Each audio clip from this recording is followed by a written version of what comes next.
duduk bersama di satu meja, lesehan trotoar, warung kopi Mariani, di bawah remang-remang lampu kota,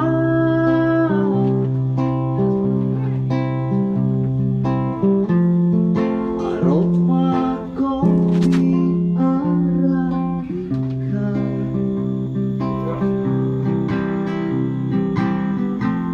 suasana nostalgia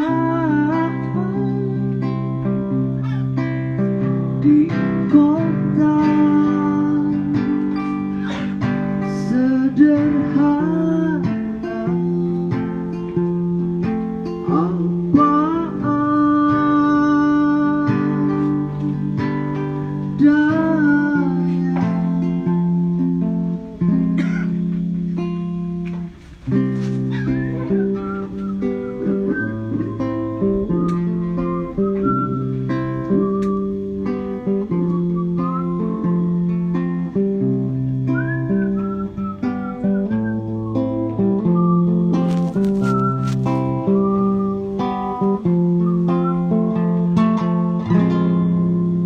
Ramai para remaja bercanda gelak tawa, duduk bersama di satu meja, lesehan trotoar, warung kopi Mariani, di bawah remang-remang lampu kota,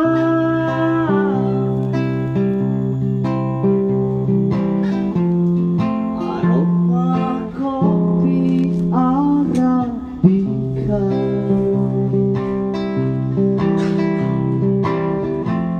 suasana nostalgia.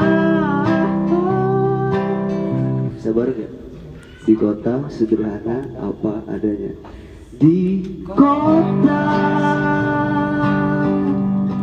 sederhana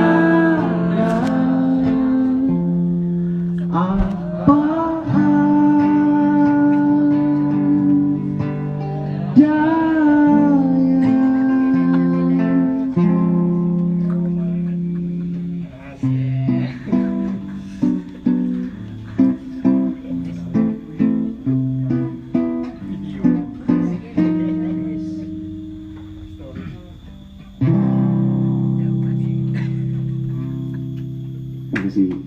Jangan tepuk tangan kecuali pengen. Saya pengen. Oh, satu lagu dulu.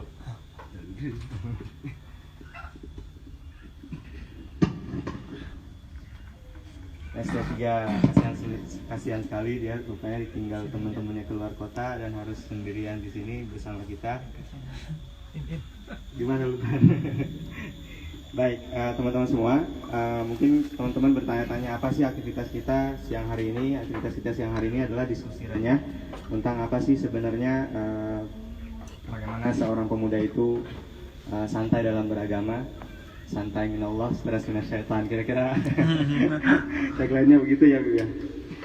Teman-teman, kalau nanya tentang siapa sih Habib Hussein Ja'far bisa dicek sebenarnya, tapi sedikit yang bisa sampaikan, beliau memang banyak berdakwah melalui media sosial, terutama YouTube-nya yang terus bertambah followernya. Jamiyah YouTubiahnya semakin bertambah. Nama YouTube-nya Jeda Nulis. Silahkan subscribe, yang belum subscribe saya sudah. Ya. Ini saya nggak tahu alasan pulang kampungnya.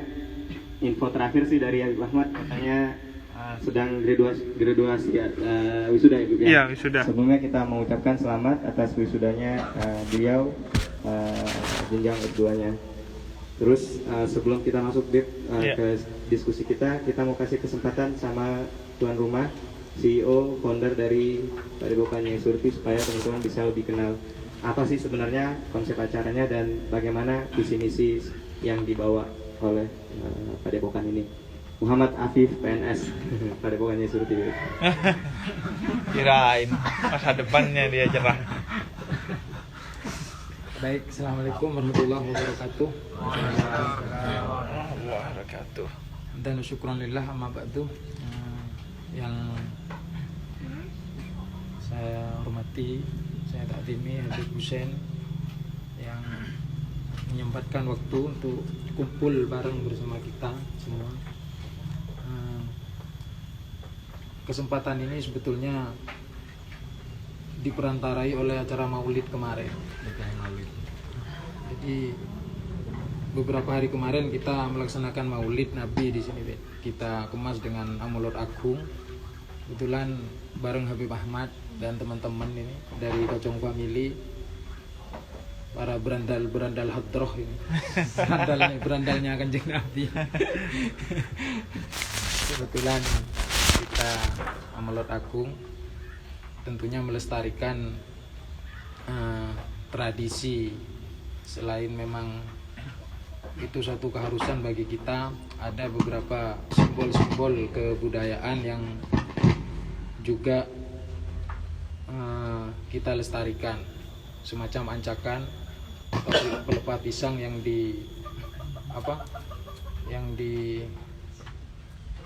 dijadikan tempat untuk makanan-makanan atau hidangan-hidangan ke para hadirin.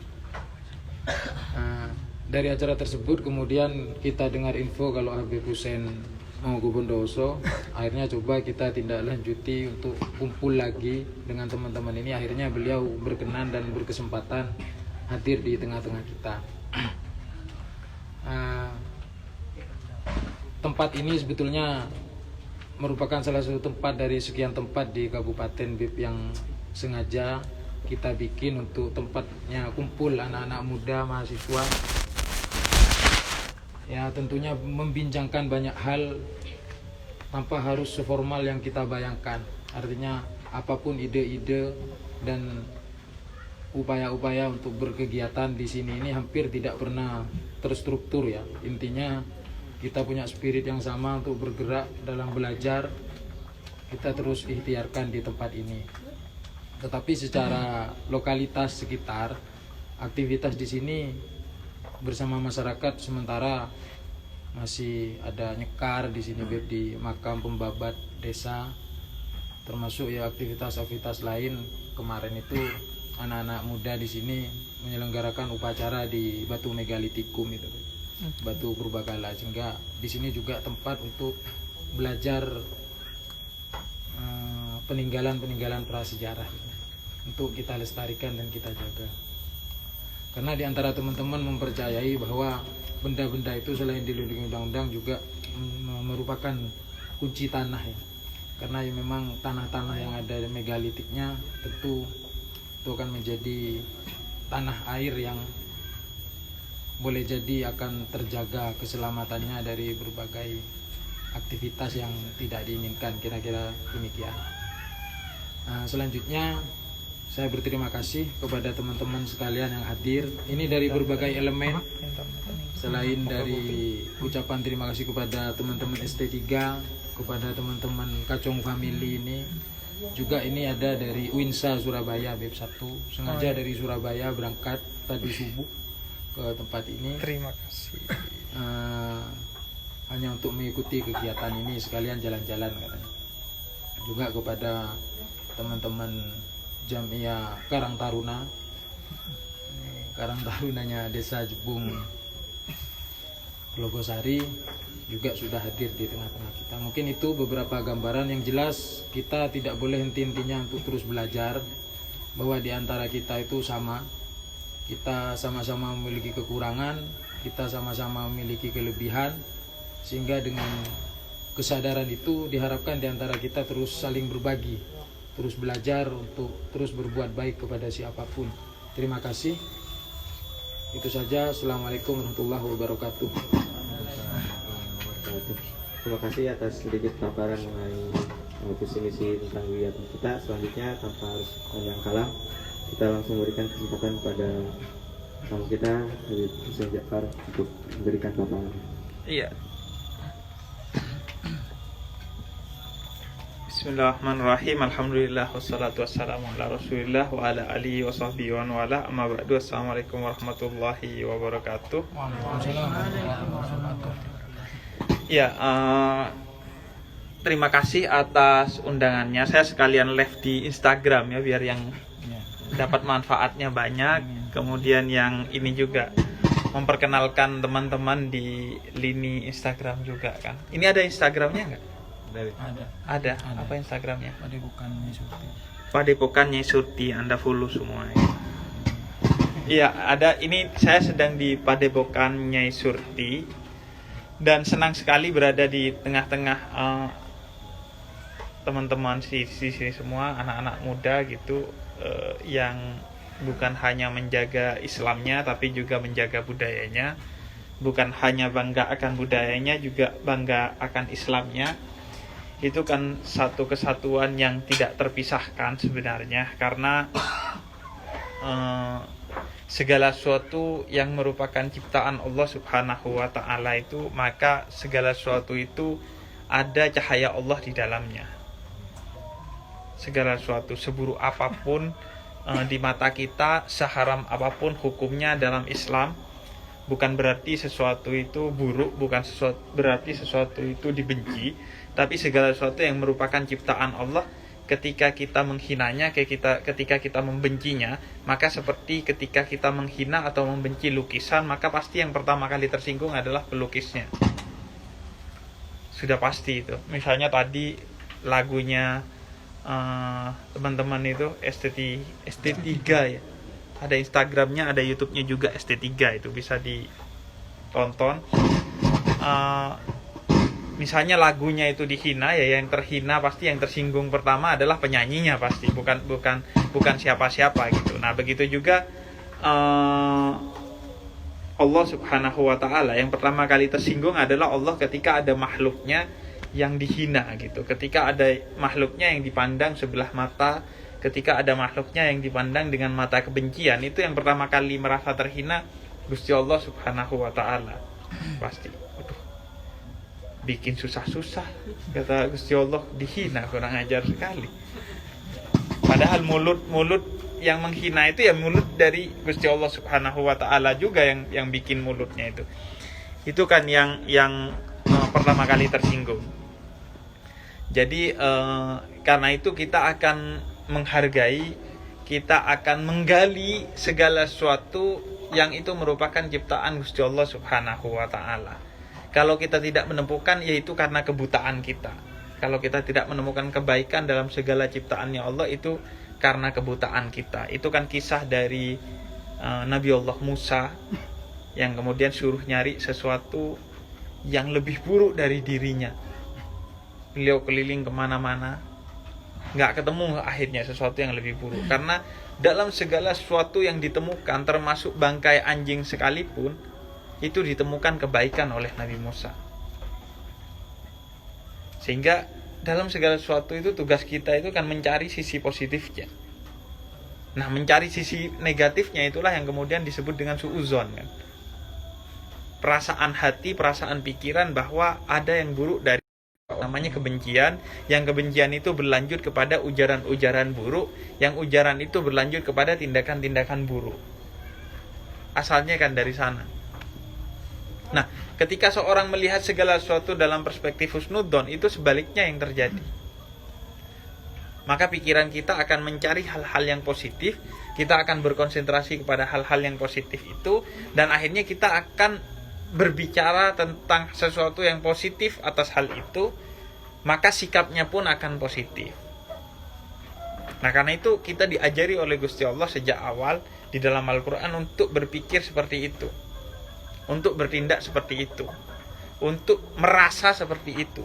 Dari sejak hati, pikiran, mata, telinga, semua dikondisikan untuk melihat segala sesuatu dalam perspektif yang husnudzon, dalam sudut pandang yang husnudzon itu. Karena itu Allah katakan di dalam Al-Quran bahwa dalam segala sesuatu ini ada ayatnya Allah, ada pertandanya Allah subhanahu wa ta'ala. Sanurihim ayatina fil afaki wa fi anfusihim, kata Allah. Aku sebarkan ayat-ayatku, pertanda-pertandaku ini di dalam segala sesuatu. Fil afaki, di alam semesta, wa fi anfusihim, dan di dalam diri kalian sendiri. Sehingga melihat alam semesta termasuk melihat diri sendiri itu bercermin seharusnya mengarahkan kita untuk kemudian mengingat Allah subhanahu wa ta'ala. Jadi kalau ngelihat alam semesta, ngelihat budaya, ngelihat orang lain, apapun keadaannya, itu tidak mengingatkan kepada Allah, tapi mengingatkan kita kepada iblis, berarti itu bertentangan dengan niat awal Gusti Allah menciptakan segala sesuatu. Nah, itu yang sekarang fenomena yang sering terjadi kan. Orang melihat orang lain itu misalnya punya 10 hal, 9 positif, 1 negatif, fokusnya ke yang negatif gitu. Ada orang punya 9 kebaikan, 1 negatif, maka yang fokus pada negatifnya. Padahal kita diajari oleh Imam Ghazali misalnya, kalau punya 99 alasan untuk menyebut orang lain itu keluar dari Islam, tapi ada 1 alasan untuk menyebut orang lain itu masih Islam, maka pilihlah 1 alasan untuk menyebut orang lain itu masih Muslim. Itu kan perspektifnya kebaikan terus, perspektifnya sudut pandangnya itu husnudzon. Nah, itu yang seharusnya dilakukan oleh kita. Nah, itu sekaligus juga untuk melihat budaya. Kebudayaan itu bukan bagian dari cipta karya manusia, yang itu hasil dari perenungan-perenungan dia tentang kehidupan, tentang Gusti Allah, tentang Nabi Muhammad dan lain sebagainya. Nah, karena itu budaya pun harus dilihat dalam sudut pandang yang husnudzon tersebut. Melihat alam, melihat manusia, melihat segala sesuatu dalam perspektif atau sudut pandang yang husnudzon itu yang sekarang dibutuhkan oleh kita gitu. Melihat segala sesuatu baiknya itu apa, untuk kita kemudian fokus kepada kebaikannya, untuk kita siram kebaikannya itu agar tumbuh, agar lestari, agar rindang kemudian suasananya. Nah, kalau kita seringkali kemudian ngelihat segala sesuatu itu dalam perspektif buruknya. Jadi ada taman bunga misalnya yang indah, dicari apinya, potensi apinya di mana? Oh, di sana ada potensi apinya, dibakar sama kita, disiram dengan minyak dan lain sebagainya. Akhirnya ya makin kacau kita. Padahal kehadiran seseorang itu kan khairun nas anfa'uhum linnas. Seorang yang baik itu adalah yang membawa kebaikan kepada orang-orang yang ada di sekitarnya, bukan membawa keburukan kepada orang-orang yang ada di sekitarnya. Wali Songo itu kan sampai mati aja masih membawa kebaikan kepada orang-orang yang ada di sekitarnya. Itu tolak ukur melihat kebaikan dan keburukan seseorang. Orang ini apa, orang baik atau orang buruk? Lihat ketika ada orang itu, yang di sekitarnya yang tumbuh itu kebaikan atau keburukan, api atau air gitu, yang ada di sekitarnya. Nah, Wali Songo itu sampai wafat selalu membawa kebaikan yang ada di sekitarnya. Coba dengan lihat di makam-makam Wali Songo itu, atau yang terdekat kalau di sini misalnya Sunan Ampel, itu kan ada aktivitas ekonomi minimal di sekitarnya, atau Habib Soleh Tanggul lah yang terdekat dari sini mungkin. Itu kan ada aktivitas ekonomi, berapa puluh ribu orang ekonomiannya jalan karena makamnya Sunan Ampel misalnya, atau berapa ratus atau ribu orang yang jalan perekonomiannya atau menjadi baik karena sama makamnya Habib Soleh Tanggul misalnya. Padahal itu sudah wafat kan. Loh, kadang kita ini yang hidup gak bisa menghidupi keluarga kita kok. Bahkan menghidupi diri sendiri aja kadang gak bisa gitu kan. Ngasih makan diri sendiri gak bisa. Itu yang orang-orang barat itu bingung sama kita, itu kan begitu. Orang Indonesia ini punya strategi kebudayaan.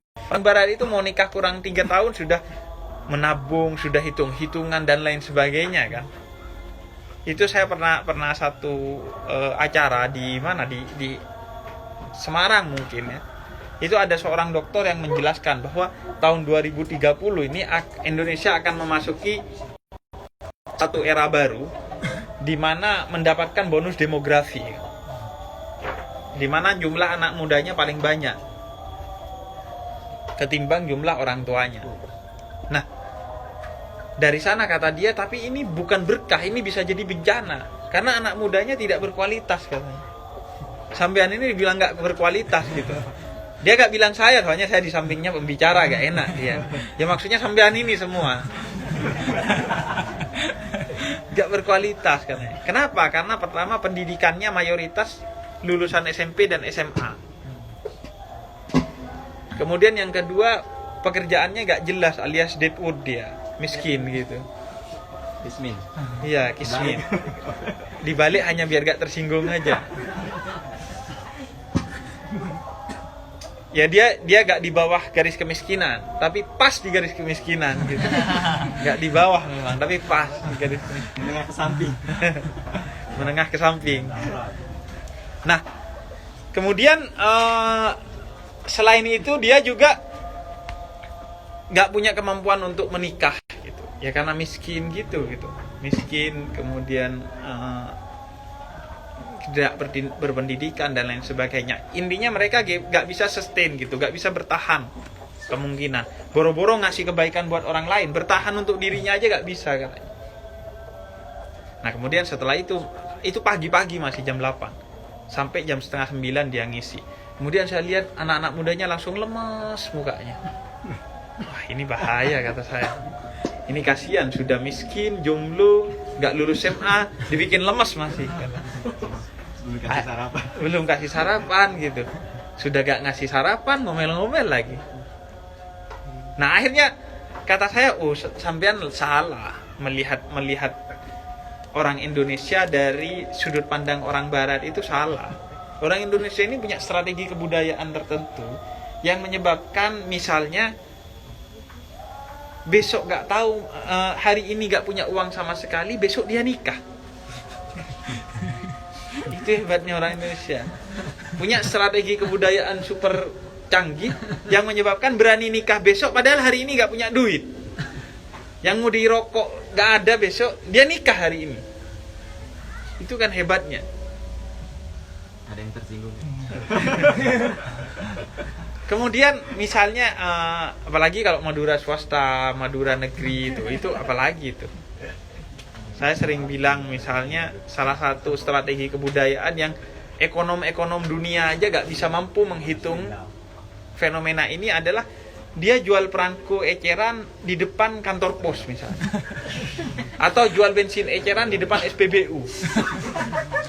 Itu hitung-hitungan ekonominya kan sulit gitu. Banyak kan itu di daerah sini atau di Jakarta itu biasanya orang-orang Madura yang jual begitu. Jadi kan itu bunuh diri massal itu. Di depan pom bensin jual bensin eceran. Kan ada istilah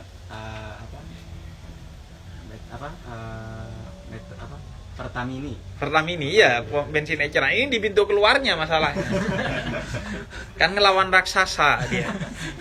Kemudian kata dia ketika ditanya, gak apa-apa, saya gak khawatir karena rezeki sudah Allah atur, gak kira ketuker. Lu kata saya kalau ketuker ya sampean yang enak lah. Cuma jual bensin eceran rezekinya kayak punya SPBU gitu. Yang punya SPBU yang apes. Jual sekelas SPBU dapat rezekinya bensin eceran gitu kan, gak masuk gitu. Nah, kita itu punya strategi kebudayaan. Punya pendekatan kebudayaan yang harus kita jaga gitu. Di antara strategi kebudayaan orang-orang khas Madura swasta itu ini saya biar yang di Instagram juga ngelihat saya. Itu jadi buat teman-teman yang di Instagram kalau nggak ngelihat. Itu botol bir bintang itu. Botol bir bintang dibuat nanam tanaman itu. Vas bunga, dibuat vas bunga, ada tanaman hidup gitu. Itu kan seharusnya bir itu mematikan, ini bisa menghidupi gitu. Itu kan strategi kebudayaan gitu. Nih, Ini biar kelihatan. Itu. Vas bunga buat menghidupi pohon gitu. Iya. Nah itu kan tugas anak muda itu begitu.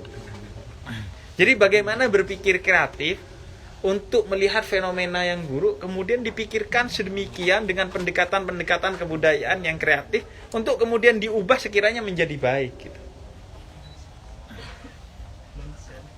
Nah itu fenomena yang hanya ada di Indonesia begitu. Misalnya kemarin saya di YouTube itu ngobrol sama Roni Bodak. Dia cerita bahwa dulu seminum-minumnya saya kepada Homer Bib. Tapi kalau adzan berhenti minimal. Iya. Terus pakai dari lompatnya itu. Iya, itu gak ada itu. Di barat gak ada gitu-gitu kan. Mau gereja bunyi atau apa, mau hari Minggu dia tetap minum minuman keras, walaupun ya memang gak dilarang gitu misalnya. Tapi misalnya apa gitu, gak ada ya, maksiat aja. Di sini kan bisa STMJ gitu, sholat terus maksiat jalan. Jadi itu. Nah, perspektifnya husnudon melihat segala sesuatu. Nah, saking husnudonnya sama Allah sampai jual bensin eceran di pintu keluar pom bensin gitu. Karena akhirnya Gusti Allah gak enak gitu. Oh ini sudah husnudon sama saya, masa saya mau mengecewakan gitu kan, gak enak. Ya sudah saya kasih rezeki aja gitu. Nah itu strategi kebudayaan itu yang dibutuhkan. Dan itu kan memang ajaran dari Islam itu sendiri kan. Kan strategi kebudayaan itu yang digunakan dalam Islam. Misalnya begini. Bir itu kan gak langsung jebret haram kan di Quran kan. Pelan-pelan ada prosesnya. Karena kita dihargai sebagai manusia oleh Gusti Allah. Gak bisa jebret berubah itu gak bisa. Manusia itu strukturnya kan ketika melakukan perubahan pelan-pelan. Segala sesuatu. Ucapan Anda kalau berkali-kali akan menjadi kebiasaan. Kebiasaan Anda kalau dilanjutkan jadi karakter. Karakter Anda akan menjadikan nasib. Nasib akan menciptakan takdir. Kan gitu prosesnya. Misalnya kalau kita biasa nolak pengemis, maka akan terbentuk kebiasaan menjadi seorang yang menolak pengemis. Kebiasaan menolak pengemis akan membentuk karakter pelit. Pelit akan membentuk takdirnya sebagai seorang yang nggak sukses kalau pelit sudah. Mustahil. Karena dia tidak mau spekulasi dan lain sebagainya. Atau nasibnya adalah bukan dermawan. Orang yang bukan dermawan takdirnya ya nggak masuk surga gitu. Jadi prosesnya gitu kan. Segala sesuatu itu ada prosesnya. Dan Allah itu menghitung prosesnya, nggak menghitung hasilnya kan. Ada seorang sahabat Nabi yang nggak pernah sholat tapi masuk surga gitu. Karena dia masuk Islam menjelang zuhur, tapi langsung ikut perang dan sebelum zuhur sudah meninggal. Jadi nggak sempat sholat. Itu kalau orang saya cerita kadang kan langsung, gimana gak sholat kok bisa masuk surga? Santai dulu. Maksudnya meninggalnya sebelum waktu sholat, masuk Islamnya setelah waktu sholat sebelumnya gitu. Yaitu tadi sebelum duhur dan setelah subuh. Jadi waktunya sebentar dan masuk surga gitu. Kita yang dari kecil Islam gitu, benar-benar masuk surga gitu. Nah itu kan memang begitu Gusti Allah. Tergantung rahmatnya. Dan sampean nggak bisa protes nanti kan. Mau protes gimana? Wong punya Gusti Allah ke kita. Nah, itu strategi kebudayaan tak kayak tadi botol bir dibuat vas bunga. Melihat orang itu kan ini diawali dari melihat segala sesuatu secara positif. Botol bir kalau dilihat secara negatif ya dipecahkan pasti. Wah, pecahin aja. Tapi kan kalau di positif kan kita membuat botol bir ini berkhianat kepada dirinya sendiri. Iya kan? Dia munafik kepada dirinya sendiri. Seharusnya membawa kematian dibuat membawa kehidupan ini. Kan iya? Padahal pasti botol birnya ini menangis kalau bisa nangis gitu. Waduh, cita-cita saya bikin mati orang kok justru bikin hidup pertumbuhan gitu. Nah, itu yang disebut kemudian strategi kebudayaan. Nah, Quran juga gitu kan. Quran itu periode Mekah gak bicara sholat, puasa, zakat, haji. periode Madinah nanti, ayat-ayat Madaniyah yang bicara soal hukum. Ayat-ayat Makkiyah itu gak bicara hukum, bicara hatinya dulu. Allah dimasukkan ke dalam hatinya dulu. Karena kalau sholat tapi di hatinya gak ada Allah, repot juga gitu. Saya menyebutnya yoga bersyariah itu. Jadi sholat tapi gak ada Allah di hatinya, repot. Makanya kemudian dimantapkan dulu hatinya, agar ketika sholat hatinya hadir. Gusti Allah gak butuh kalau sholatnya sebenarnya kan. Yang dibutuhkan adalah ketulusan hatinya. Karena itu kata Gusti Allah melalui Kanjeng Nabi bahwa yang dihitung bukan amalnya utamanya, tapi nanti kita masuk surga karena rahmatnya Allah, bukan banyak-banyakan amal. Ya amal penting sebagai media untuk ngetuk pintu rahmatnya Allah, tapi intinya bukan di amalnya, tapi di terketuk enggak hatinya Allah. Allah kemudian memberikan rahmatnya enggak kepada kita. Karena itu satu sujud saja kita diterima oleh Allah, ya selesai masuk surga kita. Nah makanya saya bilang kan ibadah itu adalah seni merayu Allah. Jadi dirayu Allah sampai mau ngasih rahmatnya kepada kita. Kan kadang kita begitu gitu. Ke perempuan aja begitu kan. Kadang ada yang kaya sudah ngasih apapun ke dia si perempuannya gak cinta. Kadang ada yang gak jelas, miskin gitu. Miskin, jelek gitu, gondrong gitu. Tapi dia dengan kata-kata yang manis membuat pintu rahmatnya si perempuan ini terbuka dan dia jatuh cinta kan.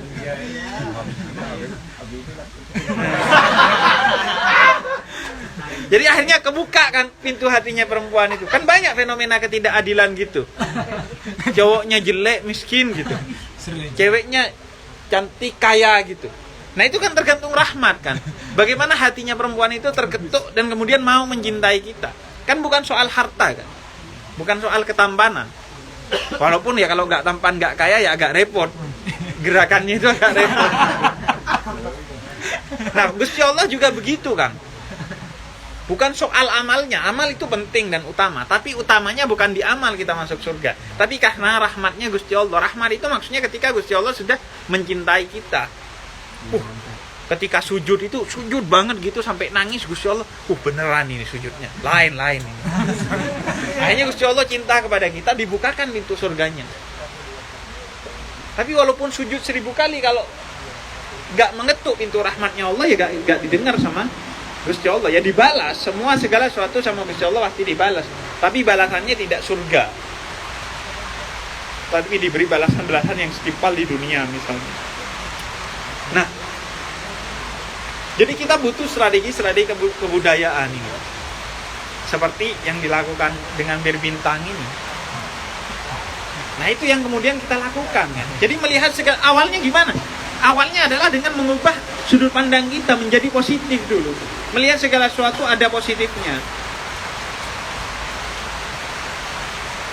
Kalau kita sudah mandang negatif, maka kita akan menghindari sesuatu itu. Kita akan buang, kita akan benci, kita akan jauh dari sesuatu itu. Tapi kalau dilihat ya seburuk-buruknya sesuatu itu, tapi paling enggak itu ciptaannya Gusti Allah. Nah akhirnya kita mulai kemudian dari sudut pandang yang husnudzon itu, yang positif itu, kemudian mencari cara gimana agar sesuatu yang buruk itu menjadi baik. Nah itu kan yang dilakukan Nabi. Bayangkan kalau Nabi itu pola pandangnya buruk, turun ke Mekah semua kafir. Kamu kafir. Sudah pergi, jika ada orang masuk Islam. Tapi kan dilihat positifnya semua. Wali Songo juga begitu kan. Wali Songo juga begitu. Ketika masuk ke Indonesia, semua dilihat dalam kacamata yang positif.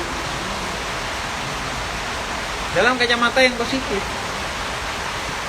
Wayang kulit, dilihat, enggak, ini wayang dia cuma suka wayangnya, bukan suka kepada nilai-nilai di dalamnya. Nilai-nilainya bisa diganti kayaknya. Nah makanya wayangnya jalan, nilainya yang diganti. Karena Islam itu adalah nilai. Ingat, Islam itu adalah nilai, bukan identitas. Makanya kalau ada orang yang celananya di atas mata kaki, itu utamanya bukan celana di atas mata kaki, tapi kata Rasul, karena orang kalau celananya di bawah mata kaki di zaman Nabi di Arab itu simbol kesombongan. Nah makanya kata Nabi, angkat celananya. Agar apa? Agar kamu gak punya alasan untuk sombong. Kalau sekarang misalnya tas yang mahal, HP iPhone yang matanya 3 kayak Dajjal itu kan simbol kesombongan misalnya, bisa bikin kita sombong misalnya ya. Nah itu hindari kata Nabi. Nah Sayyidina Abu Bakar datang, Nabi, saya kebiasaan pakai celana di bawah mata kaki. Lu sampean sombong gak kata Nabi? Lu enggak, saya gak sombong. Ya sudah, gak apa-apa. Karena letak utamanya adalah pada rasa sombongnya, bukan pada yang lain-lain. Nah kita melihat begitu, melihat segala sesuatu itu dilihat potensi untuk menjadi baiknya, sehingga kemudian kita akan merubah, sehingga kemudian kita akan membawa kebaikan dimanapun kita hidup. Seperti Wali Songo, seperti Nabi Muhammad, seperti para habaib. Para habaib itu pertama masuk ke Hadramut. Hadramut itu hadir maut, hadir mati. Tapi diubah, dibangun peradaban, sehingga 200 tahun setelah Imam Ahmad Al-Muhajir yang pertama kali datang ke Hadramut, sudah ada 300 ahli fikih di Hadramut. Nabi Muhammad datang ke Yasrib. Yasrib ini gak jelas peradabannya, tapi diubah oleh Nabi Muhammad, dibangun menjadi peradaban yang kemudian dikenal dengan Madinah. Madinah itu artinya kota peradaban. Gak cuma ngurusi masjidnya, Nabi Muhammad itu bangun pasar juga. Iya, bangun pasar. Setelah bangun masjid, bangun sufah. Sufah itu bangunan yang bergandeng dengan masjid untuk tempat bagi orang-orang yang miskin, tunawisma, dan lain sebagainya. Kemudian bangun pasar. Jadi kemudian berkembang menjadi satu peradaban, membawa kebaikan bagi orang-orang yang ada di sekitarnya. Kalau kita melihatnya hanya negatif, ya akhirnya kita denial gitu, menjauhi, menolak, dan lain sebagainya. Gak merangkul. Padahal dakwah itu, da'ah itu kan artinya merangkul, mengajak. Nah ini, dakwah itu seharusnya melihat segala sesuatu secara positif. Wah, udah samudera kenegatifan, cari positifnya apa tadi? Ada pasti, gak mungkin gak ada. Karena kenapa? Karena itu kan Gusti Allah yang menciptakan. Dan Gusti Allah katakan, fanafahtu min ruhi. Aku ciptakan segala sesuatu dari ruhku, ruhnya Gusti Allah.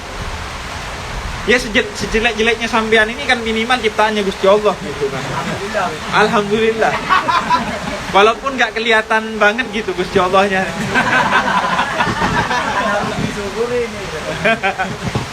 Jadi begitu, dilihat kan, pasti gak mungkin gak ada. Kalau gak ada hanya karena kita yang buta. Bukan karena gak ada, tapi kita yang gak bisa melihat. Nah ketika kita gak bisa melihat, maka kita beristighfar. Saya misalnya ketemu orang mabuk, sedang judi dan berzina, dan saya gak bisa melihat kebaikan di dalamnya. Saya hanya benci kepada dia, saya hanya lihat negatifnya. Yang istighfar adalah saya. Karena kok bisa saya gak melihat kebaikannya? Ya dia harusnya lebih istighfar ya. Tapi paling tidak kita juga istighfar karena gak bisa melihat kebaikannya. Nah karena itu butuh hal-hal yang seperti ini. Dakwah itu kan butuh infrastrukturnya kan. Butuh infrastrukturnya. Ibarat pesawat ya kan butuh tempat landingnya, bandaranya kan. Kalau enggak di atas terus dia. Butuh bandara kan untuk turun. Nah bandaranya ini adalah kebudayaan. Agar Islam itu tidak menjadi asing. Nah pendekatan-pendekatan kebudayaan itu yang dibutuhkan untuk kemudian turun. Pendekatan-pendekatan seperti yang kita lihat seperti ini. Kreativitas itu dari mana? Hasil cipta karya manusia itu disebutnya kan budaya. Kreativitas itu budaya. Nah bagaimana kemudian kebudayaan juga dibaca sebagai satu infrastruktur untuk kemudian memperkuat nilai-nilai keislaman kita. Keislaman diperkuat dengan kebudayaan, kebudayaan diperkuat dengan keislaman. Dan kebudayaan itu gak hanya bicara masa lalu, tapi hal-hal yang menjadi kebiasaan kita yang positif itu juga kebudayaan yang harus dijaga gitu. Nah kita itu sering melihat kebudayaan dan keislaman itu atau melihat keislaman dan kenegaraan itu seperti bandulan itu, seperti mainan di TK itu, yang kalau di tekan di sini, yang sini naik gitu, tekan di sini, yang sini naik gitu, seolah-olah gak bisa sama bareng-bareng naik atau bareng-bareng turun, padahal keduanya dua hal yang sama. Karena kenapa? Karena kalau kita meyakini bahwa Islam itu kafah, seharusnya Islam itu bisa berkesesuaian dengan semua nilai yang ada selama nilai itu positif. Makanya Kanjeng Nabi bilang Islam itu atau Quran itu sholihun li kulli zaman wal makan, sesuai dengan semua zaman dan semua tempat. Nah itu kan harus dirawat kebudayaan seperti ini. Tetapi Kanjeng Nabi kan seperti orang Arab ya, pakai gamis ya, karena Kanjeng Nabi budayanya memang Arab, karena Kanjeng Nabi orang Arab. Poinnya bukan pakaiannya seperti Kanjeng Nabi.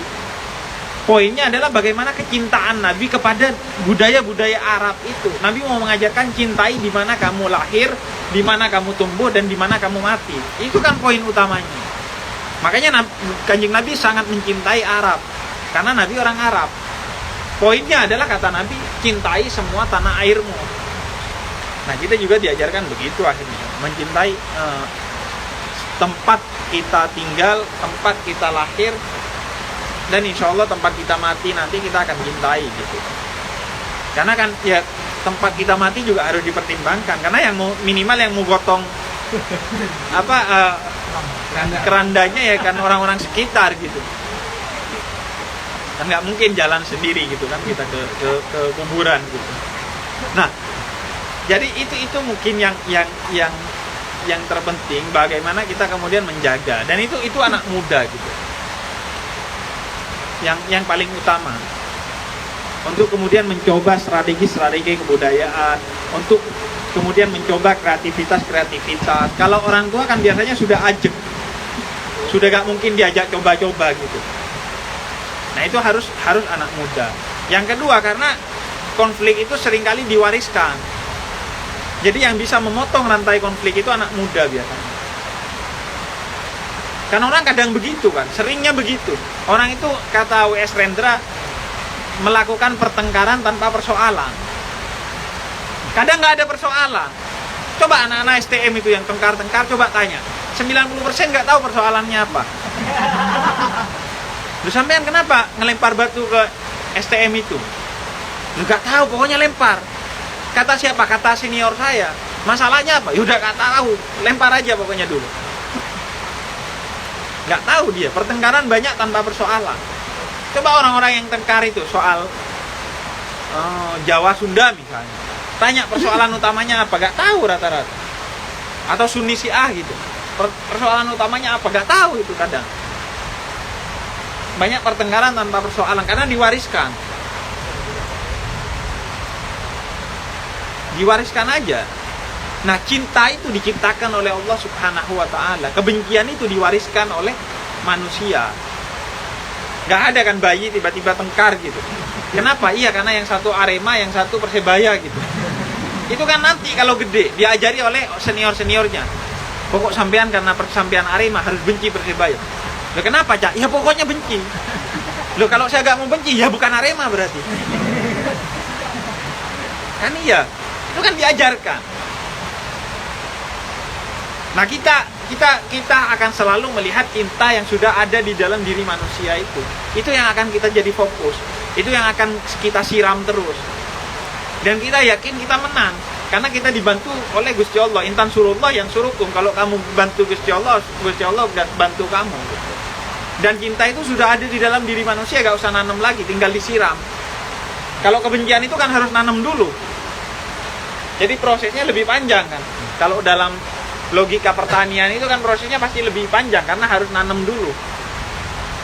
Tapi kalau cinta gak usah nanam, sudah yang nanam Gusti Allah Subhanahu wa ta'ala. Nah,